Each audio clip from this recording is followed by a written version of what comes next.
Welcome to the Ancestral Findings Podcast. Today we continue our story of the lost treasure of Francis Wainwright with Chapter 10, The Secret of Francis's House.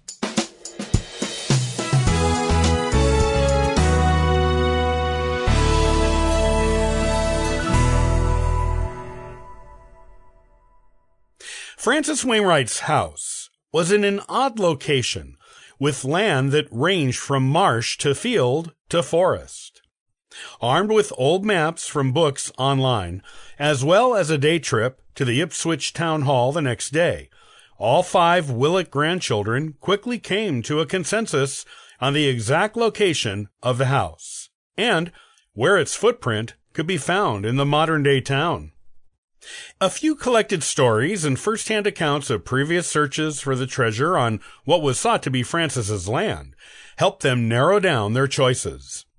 One circa 1880s map showed a little square representing the house in its position on the land, which gave them an idea of where on the land the house might have been. A copy of Francis's will, which gave a description of the land and its location, and was used for dividing it among his children, also helped in the search, even using the archaic directional terms of the 1600s. After reading and comparing all of their sources, they were well prepared when they went hiking to the outskirts of town, armed with a metal detector and trowel, just in case. It never hurt to be prepared. Francis's actual house, the one he lived in with Philippa, was on the high field land, about a dozen yards from the marshy land behind it, and 3 acres from the wooded land on either side, Grace reminded the group as they trekked. A primitive road made by wagon wheel tracks was in front of the house, with more field beyond that, and then more forest. The marsh was drained long ago, Christine added, but based on the maps, it shouldn't be too hard to figure out where it was. The house was closest to that part of the land. Once we find where the marsh used to be, finding the footprint of the house should be easy. The modern maps of Ipswich show that part of town is still not totally developed, and there is plenty of open space. So the chance the footprint of the house hasn't been built over yet is good. And if it is, asked James. We'll deal with that when and if we come to it, Adam said. Worst case scenario, we explain the situation to the home or business owner and ask if we can explore the property to try to find the footprint. All they can do is say no.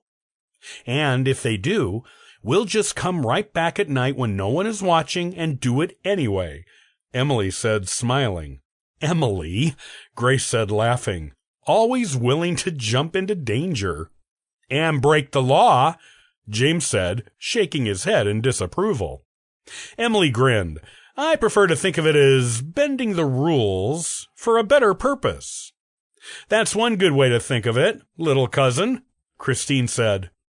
If it comes to that, we'll let you go first. The cousins laughed as they marched down the street and into the wooded area on the edge of town. The land that used to be marsh was easy to identify.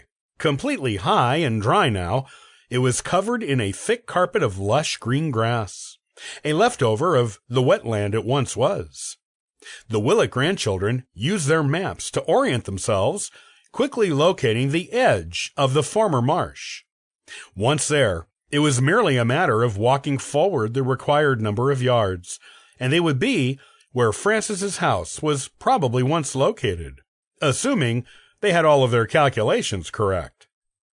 Using a retractable tape measure James brought along, Adam walked out with it, while James held the other end at the edge of the marsh.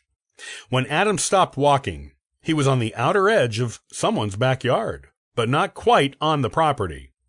It was public land belonging to the town. This was very good news. His sister and cousins followed him across the grassy land to where they would hopefully find the remnants of Francis's house. Even the barest trace would do. Of course, after more than 3 centuries, no one was expecting the actual foundation of the house to be visible. All were in agreement that they would be lucky if they could find a piece of wood that could be associated with the house, or an indentation in the ground that might indicate where a cellar once was. The expectations were small, but this was all they had to go on at the moment. Even if there was nothing here, just being on the land where the house stood might give them a clue to keep the search going. They had to be on the lookout for anything, even the smallest, most seemingly unimportant thing. That is why they came early in the morning and prepared to stay all day, complete with packed lunch and bountiful drinks, courtesy of Emily. As expected, nothing was immediately visible where the house used to be, but that did not deter them. James used the metal detector to carefully go over the area where the house once stood, while James and Emily used the trowel and some sieves to go through the first foot or so of soil on the house's footprint. Christine walked what she believed to be the outline of the house, where the foundation would have been, hoping to see or step on something unusual, while Grace coordinated where they were searching from her laptop, making sure they stayed in the area where the actual house probably stood. They were almost certain they had it correct. Adam and Emily found some bits of pottery, old buttons, and a decent cache of coins, some of them from Francis's era, which they collected to bring home to maybe shop to museums or collectors. Christine found some bits of stone and wood that looked like they could have been cut by humans but were too worn to tell. But it was James who thrilled everyone later that afternoon. Working his way from the perimeter to where the middle of the house would have been, the beeping of the metal detector, which had been silent all day, startled everyone. Adam immediately tossed James the trowel, and he began to dig.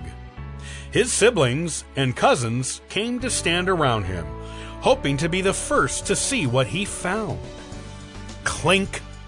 The unmistakable sound of metal on metal. "Guys," James said, "I think we have something here."